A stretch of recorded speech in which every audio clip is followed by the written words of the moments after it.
ধৈর্য ও বুদ্ধি খাটিয়ে সংসারের কাজগুলো করলে ঘর থাকে চকচকে। ডাইনিং রুমটা ডিপ ক্লিন করে নিলাম। রাধে রাধে বন্ধুরা, কেমন আছো তোমরা সবাই? আশা করি ভীষণ ভালো আছো। আমরাও কিন্তু খুব ভালো আছি। আজকে হচ্ছে রবিবার, তোমাদের সাথে নিয়ে আজকের ব্লগটা শুরু করছি। সাথে থাকো, আজকের ব্লগটা তোমাদের খুব ভালো লাগবে। সকালবেলা উঠেছি, উঠে বাইরে হাঁটাহাঁটি করছিলাম, তো ভাবলাম কি উঠানটা ঝাড় দিয়ে নিই। ওই তুলসী গাছের না চারদিকে দেখো অনেক শুকনো শুকনো পাতা পড়েছিল, যেগুলো আমি ঝাড় দিয়ে এখন ফেলছি। তো ওগুলো আগে উঠে না পরিষ্কার করলাম, করে তারপর ভাবলাম তাহলে একবারে যখন পরিষ্কার করে নিয়েছি তাহলে উঠানটাই ঝাড় দিয়ে দিই। তো সেই জন্য উঠানটা ঝাড় দিয়েছি। তো অনেকটাই বেলা হয়েছে, 7টা বাজে এখন তো 7টা বাজতে মানে চলছে, আর 2 দিন হাতে আছে। 2 দিন বলতে আজকের দিনটা আর সোমবারটা, মঙ্গলবার থেকে তো বাবানের বাবার স্কুল খুলে যাচ্ছে। তো সেই জন্য হচ্ছে আর মানে দেরি করে ওঠা যাবে না, সকালবেলা উঠতে হবে। একটা মাস যা কাটলো না, কি আর বলবো। এত দেরি করে ওঠা মানে ভালোই বেশ দিনগুলো কাটছিল, কিন্তু এখন আবার সেই সকাল সকাল উঠে পড়তে হবে। আর এখন এই যে প্রতিদিন পুজো দেওয়া হচ্ছে না, আর গাছে দেখো কত ফুল ফুটে আছে, এত মায়া লাগছে ফুলগুলো দেখলে, মানে খারাপই লাগে। গাছে এত ফুল ফুটে আছে কিন্তু পুজো দিতে পারছি না। তো যাই হোক, আরও 11 দিন পর্যন্ত তো পুজো দেওয়া যাবে না, তো সেই জন্য গাছের ফুলগুলো ওভাবেই থাকবে। তো এইদিকে গাছের ফুলগুলো দেখছিলাম তাকিয়ে অনেকক্ষণ, কত ফুল না ফুটছে এখন গাছে। তো যাই হোক, বাইরে কাজ করছিলাম, ভাবলাম বাইরের কাজগুলো আগে শেষ করি। তো সেই জন্য এই যে অনেক মানে মূলা শাক হয়েছে, তো ভাবলাম আজকে মূলা শাক ভাজা করব। এখন বলতে পারো প্রতিদিনই কিছু না কিছু শাক খাওয়া হচ্ছে। বাড়িতে শাক থাকলে তো আরও ভালো লাগে, নিজের বাগানের হাতে করা শাক, আর সেগুলো তুলে রান্না করার মজাই আলাদা, নিজের হাতে লাগানো শাকগুলো। তো এগুলো তো সবই নিজে হাতে আমি সব সময় করি। তো এখনও পর্যন্ত এবার লাল ডাঁটা শাক ছিল, সেগুলো তো কালকে তুলে সব কিছু সবকটাই খেয়ে নেওয়া হয়েছে, রান্না করে নিয়েছিলাম। এই যে পেছনের দিকেই ছিল আমার লাল ডাঁটা শাকগুলো, তো আবার নতুন করে ফেলবো, তো সবগুলো গাছ তুলে নিয়েছি। তো এখন যেহেতু ওই শীতের সময় শাকটা বেশি ভালো হয়, তো সেই জন্য লাল শাক, তারপরে সাদা ডাঁটা, মটর শাক, এগুলো কালকে সব করে নেব। কারণ আজকে আর হবে না, কারণ আজকে যেহেতু রবিবার না, আমাদের এখানে হাটে না বীজগুলো পাওয়া যাবে। তো সব বীজগুলো নিয়ে আসবে, বাবানের বাবা নিয়ে আসবে। তারপরে হচ্ছে যেহেতু রাত হয়ে যাবে, তো রাত্রেবেলা আর সে বাইরে প্রচণ্ড মশাও থাকে, তো রাতে আর ফেলা হবে না। তো ভাবছি কালকে সকালবেলায় একবারে হচ্ছে ফেলে দেবো। তো যাই হোক, এদিকে শাকটা তুলে রাখলাম, রেখে তারপরে গাছে জল দিচ্ছি। ওই যে বেগুনের গাছ, লঙ্কার গাছগুলো লাগিয়েছিলাম, দেখো বেশ সুন্দর হয়েছে, আর বেশ বড় বড় হচ্ছে আস্তে আস্তে।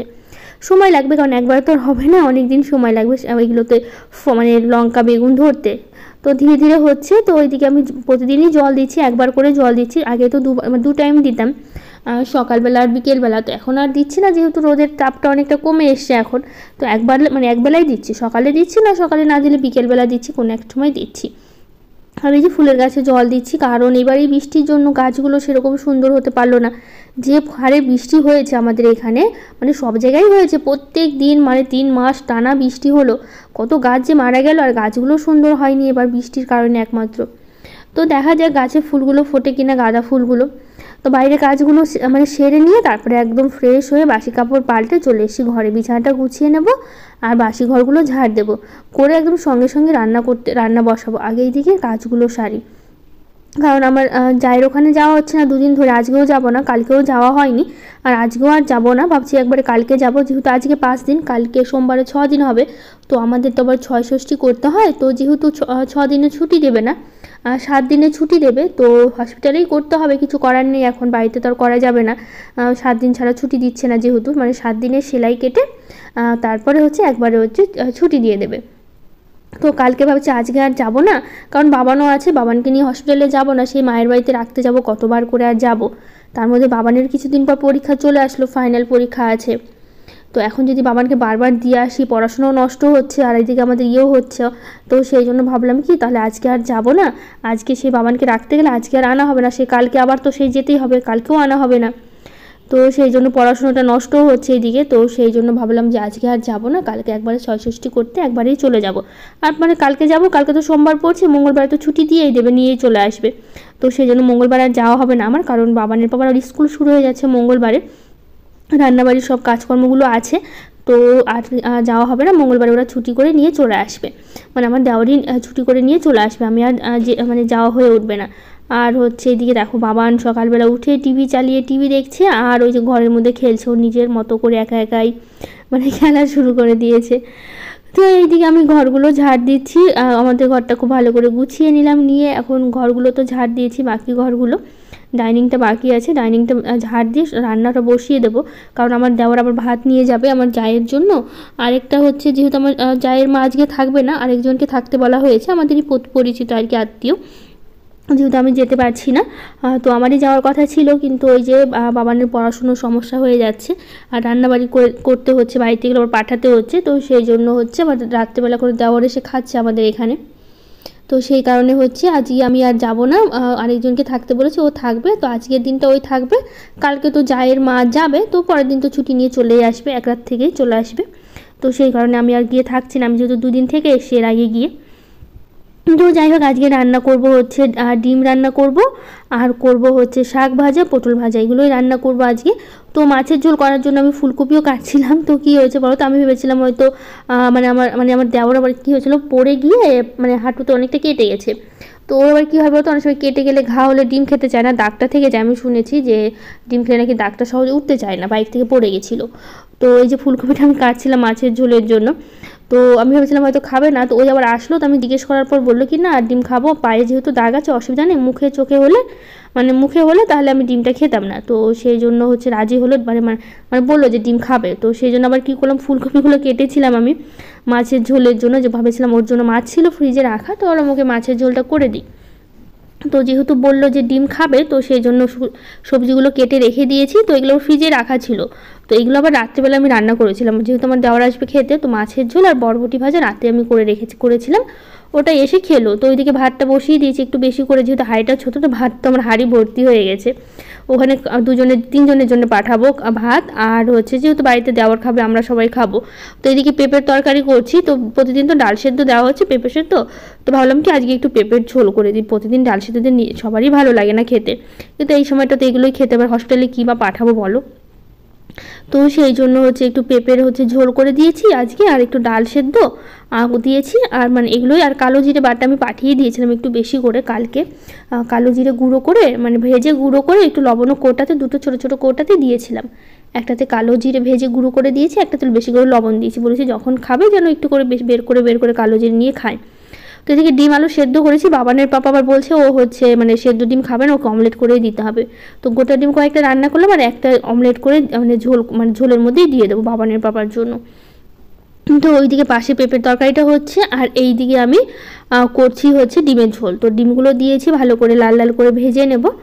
তো যাই হোক, এদিকে এখানে হচ্ছে কটা ডিম যা আছে আমি ভুলেও গেছি, আসলে গুনতে পারছি না, মানে তখন খেয়াল ছিল না, 7টা ডিম আছে এখানে। তো যাই হোক, এদিকে ডিমগুলো ভালো করে ভেজে লাল লাল করে তুলে নেব। আর এইদিকে হচ্ছে আমি বাকি রান্নাগুলো করছি, সাথে বাবানের পাপা অনেকটা হেল্প করছিল। কেন বলো তো, মানে তাড়াতাড়ি করে উঠেছি, 7টার সময় আমি উঠেছি ঘুম থেকে, ভাবো, উঠে সকালবেলার বাসি কাজকর্মগুলো করে 10টার আগে আমার রান্না করে ফেলেছি। মানে এই ডিমের ঝোল, শাক ভাজা, পটল ভাজা, ডাল সেদ্ধ, এগুলো সব আমার 9টা 45 বাজে। তখন আমি আমার দেওরকে ফোন করে বললাম কি যে এসে নিয়ে যাও, রান্না হয়ে গেছে। তাহলে ভাবো কত তাড়াতাড়ি আমি কাজকর্মগুলো করেছি, 7টায় উঠেও 9টা 45-এর মধ্যে আমার বাসি কাজ থেকে শুরু করে সব কিছু হয়ে গেছে, রান্নাবাড়ি সব কিছুই হয়ে গেছে। তো এইদিকে আমার পেঁপের তরকারিটা হয়ে গেছে, ওইদিকে পাশে হচ্ছে মশলা কষাচ্ছি ডিমের ঝোলের জন্য, আর এইদিকে হচ্ছে পটল ভাজা হচ্ছে। পটলগুলো ভেজে তুলে নিয়ে ওই তেলের মধ্যে শাকটা দিয়ে দেবো। তো সেই জন্য ভাবলাম কি পটলটা আগে করে নিই, পরে শাক ভাজাটা করব। তো এদিকে ডিমের ঝোলের জন্য মশলা দিয়ে ভালো করে এখন কষাবো। আর আলু ডিমটা তো সেদ্ধ করে নিয়েছি ভালো করে, তো ওগুলো আলুটা যেহেতু ছিলে দিয়েছি, আর ছিলতে হয় না, আমি কি করি বলো তো, যখনই আমি ওই আলু সেদ্ধ করি তখনই ছিলে দিই, কারণ পরে না আমার ছিলতে ইচ্ছা করে না, সেই জন্য। তো ওইদিকে আমি এখন মশলাটা কষিয়ে নিচ্ছি, আর ওইদিকে বাবানকে কিন্তু পড়াতে বসিয়েছে, যেহেতু পরীক্ষা চলেই আসলো, পড়াশোনার একটু চাপটা আছে, ফাইনাল পরীক্ষা বলে কথা, তো সেই জন্য পড়াশোনার চাপটা কিন্তু অনেকটাই বেশি আছে। তো এখন হচ্ছে আমি শাকটা করবো, এই যে মূলা শাকটা যে সকালবেলা তুললাম ওই শাকটাই করবো। তো কালো জিরে আর কাঁচা লঙ্কা ফোড়ন দিয়েছি, দিয়ে ভালো করে লাল লাল করে এটা একটু ভাজা করে নিয়ে এর মধ্যে দেবো শাকটা দিয়ে, তো একটু লবণ দিয়ে ঢেকে দিলে না প্রচুর জল ওঠে শাকে, তো তোমরা জানোই। তো ঢাকা দিলে একদম সুন্দর জল উঠে একদম সেদ্ধ হয়ে যাবে, গ্যাসটা একদম কমিয়ে দেবো। তো এই যে লবণটা দিয়েছি, লবণটা দিয়ে এখন ঢাকা দিয়ে রাখবো। এখন তো মনে হচ্ছে জল ওঠে না, কিন্তু পরে কিন্তু অনেক জল উঠে শাকটা একদম সুন্দর সেদ্ধ হয়ে গেছিলো। তো শাকটা ওইদিকে ঢাকা দিলাম, দিয়ে এইদিকে আমি মশলাটা কষিয়ে নিয়েছি ভালো করে, দিয়ে এখন এর মধ্যে দিয়ে দেবো সেদ্ধ আলুগুলো, দিয়ে আরও কিছুক্ষণ মশলার সাথে কিন্তু সেদ্ধ আলুটা আমি কষিয়ে নেব অনেকক্ষণ। রান্না জিনিসটা একটু মশলা মানে একটু কষিয়ে কষিয়ে রান্না করলে খেতে কিন্তু বেশ ভালো লাগে। তো অনেকক্ষণ আমি কষিয়ে নিয়েছি, নিয়ে তারপরে এর মধ্যে দেবো হচ্ছে আমি জলটা দিয়ে ঝোলটা ফুটে উঠলেই এবার ডিমগুলো দিয়ে দেবো। এদিকে দেখো শাক ভাজাটা কিন্তু প্রায় হয়ে এসছে আমার, আর একটু ভাজা ভাজা করে নেবো, তাহলে কিন্তু আমার শাক ভাজাটা একদমই কিন্তু হয়ে যাবে। তো এইদিকে আমি দিয়ে দিলাম জলটা দিয়ে অনেকক্ষণ ফুটিয়ে নেব, মানে অনেকক্ষণ বলতে যেহেতু আলুগুলো সেদ্ধই আছে খুব একটা সময় লাগবে না, তো যাই হোক কিছুক্ষণ ফোটাতে তো হবেই ঝোলটা। তো নামানোর আগে একটু গরম মশলা দেবো, তাহলেই হয়ে যাবে। এখন এর মধ্যে দিয়ে দেবো হচ্ছে ডিমগুলো। তো ঝোলটা দেখো আমার অনেকক্ষণ ফুটিয়ে নিয়েছি, এখন দিচ্ছি ডিমগুলো দিয়ে, আর হচ্ছে ওই যেটা অমলেট করেছিলাম সেটাও একটু দিয়ে দেবো। দিয়ে একটু কিছুক্ষণ ফুটিয়ে নিয়ে অমলেটটা তুলে রেখেছিলাম, কারণ ঝোলটা ফোটাতে ফোটাতে দেখি অমলেটটা ভেঙে যাচ্ছিলো, তো সেই জন্য অমলেটটা আমি তুলে রেখেছি গামলাতে রেখে। তারপর তো এর মধ্যে এখন হচ্ছে গরম মশলা দিলাম, তো একটু নেড়ে চেড়ে এখন নামিয়ে নেবো। আর অমলেটটা তো তুলে রেখেছি, ভেঙে যাচ্ছিলো বললাম। তো এদিকে ডাল সেদ্ধটা বসিয়ে দিয়েছি, রান্না যেহেতু আমার হয়ে গেছে, তো এদিকে ডাল সেদ্ধ বসিয়ে দিয়ে আমি বাবান খেয়ে নিয়েছিলাম, কারণ আমার দেওরের আসতে দেরি হচ্ছিলো। ওই যে মানে যাবে সাথে বললাম না একজন গিয়ে থাকবে আজকে, তো ওকে আবার আনতে গেছিলো, তো সেই জন্য দেরি হচ্ছে। তো ভাবলাম আমরা খেয়ে নিই, তারপর হচ্ছে খেয়ে নেওয়া মানে খাওয়া দাওয়ার পর তো এদিকে দেখো সব কিছু দিয়ে দিয়েছি। এখানে টিফিন বাটিতে কেটলিতে ভাত দিয়েছি, জলের বোতল আর কয়েকটা পাতা দিলাম, যেহেতু বারবার ওই হসপিটালে ধোয়াধুয়ির প্রচণ্ড সমস্যা হয়, পাতাগুলো খেয়ে ফেলে দিতে পারবে। আর এইদিকে দেখো আমার দেওর বেরিয়ে যাচ্ছিলো, তো তখনই না হঠাৎ করে দেখলো মানে আমাদের টিনের উপর দিয়ে সাপ যাচ্ছে। তো এই যে মানে কি বলবো, এই যে নীলকণ্ঠ গাছ তো প্রচুর হয়েছে আমাদের এখানটা একদম পুরো দুই সাইডে। তো কী করলো সেই জন্য বাবা কী হলো পুরো নীলকণ্ঠ গাছগুলো কেটে ফেলে দিয়েছে, কারণ জঙ্গলের মতো হয়েছিল তো। আর আমার দেওয়ার বেরোনোর সময় সাপ দেখতে পেলো, তো সেই জন্য কী করলো সবটাই কেটে বাবা পুরোটাই ফেলে দিয়েছে। আর যেগুলো মানে পারছিল না টেনে ফেলতে, ওগুলো গোড়াগুলো কেটে দিয়েছে, যাতে পাতাগুলো আস্তে আস্তে শুকিয়ে যাবে, তখন টেনে ফেলে দেওয়া যাবে। তো সেই কারণে হচ্ছে আর মানে রাখলো না এখন। তো যাই হোক এদিকে আমাদের খাওয়া দাওয়ার পর বাসনগুলো সব মেজে নিয়েছিলাম। তো যাই হোক এদিকে আমার দেওয়ার খেলো আর মানে খেলো, আর ওই যে বললাম আমাদের আত্মীয় যে বউটা যাবে, তো ওই হচ্ছে আবার আমার দুজনকে ভাত দিলাম, তো দুজনেই খেলো। তো সে কটা বাসনই বাকি ছিল, তো সেই জন্য হচ্ছে সে কটা বাসন মেজে নিচ্ছে। আর আমরা আগে যেগুলো খেয়েছি আর রান্নার পরে যে বাসনগুলো ছিল সব বাসনগুলো কিন্তু আমি আগেই পরিষ্কার করে নিয়েছিলাম, তো সেটার আর ভিডিও করে ওঠা হয়নি, তো সেই জন্য দেখাতে পারিনি। তো যে কটা বাসন ছিল মানে ওই যে খাওয়া দাওয়ার পর, তো সে কটা বাসনই ভালো করে মেজে নিয়েছি, নিয়ে তারপর এখন ধুয়ে রাখছি। এদিকে মোটামুটি সকাল থেকে যা যা কাজকর্ম যা করেছি মোটামুটি হয়ে এসছে, এখন বাকি সেরকম কাজকর্ম নেই। ডাইনিং রুমটা একটু পরিষ্কার করা বাকি আছে, প্রচণ্ড ঝুল পড়েছে, তো সেটা পরিষ্কার করব। তার আগে ভাবলাম রান্নাঘরটা পরিষ্কার করে এদিকের কাজগুলো সেরে রাখি। তো এদিকে সবটা করে নিয়ে তারপর এখন ভাবলাম বেসিনটা পরিষ্কার করে নিই, কারণ এই বাসন মাজার পরে না বেসিনটা একটা দুটো বাসন মাজলেও বেসিনটা একদমই তেল হয়ে যায়, একটু ভালোই লাগে না দেখতে, তো সবসময় পরিষ্কার রাখার চেষ্টা করি। তো যাই হোক এদিকে আমি ভালো করে হচ্ছে বেসিনটা হচ্ছে ভালো করে সাবান দিয়ে পরিষ্কার করে নিলাম, আর তারপরে পরিষ্কার করে নিয়ে তারপরে যাব হচ্ছে অন্য কাজগুলো করতে। এদিকে রান্নাঘরটা একটু বাকি আছে পরিষ্কার করতে, মানে যেখানে ভাত টাতগুলো মানে ভাতগুলো বেড়েছিলাম তো থালাতে, তো সেই জন্য হচ্ছে একটু মানে ঝোল পড়েছে, তো ভাবলাম একটু মুছে নেই সাইডটা। মুছে নিয়ে এই যে জামা কাপড়গুলো বাকি ছিল গোছানো হয়নি, মানে গোছানো বলতে গেলে গোছানো হয়েছে মানে তোলা হয়নি, তো ভাবলাম একবারে তুলে নিই। তো আমার এই চুড়িদারটা ছিল ওটা গোছানো হয়নি, কারণ ভেজা ছিল, কালকে গোছাতে গিয়ে দেখি একটু হালকা ভেজা আছে গলার সাইডটা, তো সেই জন্য আর মানে রাখা হয়নি। তো ভাবলাম আজকে হচ্ছে গুছিয়ে সব কিছু হচ্ছে আলমারিতে, তারপরে হচ্ছে মানে আলনাতে সবটা গুছিয়ে নিই। তো সব জামাকাপড়গুলো গোছানো হয়ে গেল। এইদিকে বাবান কী করছে চলো দেখাই, মানে মোবাইলে আর্টগুলো দেখে দেখে খাতাতে আর্ট করছে, এটা মাঝে মধ্যে বাবান করে থাকে, ফোন থেকে দেখে দেখে করে। এবার তো বাবান তো আর্ট শিখেই, কিন্তু ফোন থেকে দেখে ওর ভালো লাগে, তো ফোন থেকে যেটা পছন্দ হয় আর নিজের পছন্দ মতো কিছু একটা আর্ট করে খাতার মধ্যে, সেটা রং করবে, ওর মানে ভালো লাগে এগুলো করতে, তো করছে। আর তার মধ্যে এখন তো বাড়িতেই থাকছে কতদিন ধরে, আর বাবানের তো স্কুল অবশ্য খুলে গেছে, কিন্তু হচ্ছে আজকে যেহেতু রবিবার ছুটি, তো যাই হোক সেই জন্য বাড়িতে। তো এদিকে জামা কাপড়টা গোছানো হয়ে গেল, তারপরে চলে আসলাম আলনাতে জামা কাপড়গুলো নিয়ে। তারপর এখন আলনাতে গুছিয়ে নিয়েছি, বাবানের প্যান্টগুলো আছে, তো যাই হোক এখন তো মোটামুটি ঠান্ডা পড়ে আসলো, এখন আর হাফ প্যান্টগুলো সেরকম পরতে পারবে না, ফুল প্যান্টগুলো সব বার করতে মানে হবে, এখনও পরেনি, মানে আর কিছুদিন পর সব বের করে দিতে হবে। তো যাই হোক এদিকে বাবানের প্যান্টগুলো গুছিয়ে নিচ্ছি, নিয়ে তারপরে অন্য কাজগুলো করব। তো কালকে আর সময় করে ওঠা হয়নি গোছানোর জন্য, মানে সময় ছিল, অনেক সময় কাজ করতে ইচ্ছা করে না, তো ভাবি কখনো যে করবো আর কখনো ভাবি করবো না। আসলে একভাবে কাজ করতে আমার ভালো লাগে, মানে কাজগুলো যতগুলো আছে পরপর করে নেবো, যদি কখনো ভাবি যে এই কাজটা থাক পরে করবো, এখন আর ইচ্ছা করছে না, তখনই কী বলো সেই কাজটা পড়ে থাকবে, আর ইচ্ছা হবে না, আর করতে ইচ্ছা হয় না। কালকে এই জামাকাপড়গুলো গুছিয়েছি, ভাবলাম কি পরে হচ্ছে আলনাতে বা শোকেসের মধ্যে রাখবো, কিন্তু পরে করতে করতে আর করা হয়নি, সেই জন্য রয়েই গেছে। তো যাই হোক, এদিকে সব কিছু করলাম, করে নিয়ে তারপর এখন ডাইনিংটা পরিষ্কার করছি। সেই পুজোর আগে করেছিলাম, এত ঝুল পড়েছে, আর তার মধ্যে মাঝখানে এত ব্যস্ত ছিলাম, এই হচ্ছে মানে হসপিটালে দৌড়াদৌড়ি, রান্নাবাড়ি, যাওয়া আসা এগুলো করতে করতে প্রচণ্ড ব্যস্ত হয়ে পড়েছিলাম কদিন, আরও ঝুলটা বেশি হয়ে গেছে। তো ভাবলাম আজকে যদি পরিষ্কার না করে, এমনি টাইমে সকালবেলাটাই বেশি করি, কিন্তু এই দুপুর টাইমে করা হয় না, একটু গরমটাও বেশি লাগে, আর এই দুপুর টাইমে কাজ করতে ভালো লাগে না আমার। কিন্তু আজকে ভাবলাম যে না করলে আর উপায় না, এখন এত ঝুল পড়েছে না, দেখতেও খারাপ লাগছে। তো সেই জন্য সবটাই ভাবলাম আজকে পরিষ্কার করেই ছাড়বো। আর তার মধ্যে এখন না স্নান এত দেরি করে হচ্ছে, কি বলবো, মানে এদিকে সব কাজকর্ম হয়ে যাচ্ছে কিন্তু স্নান হচ্ছে না।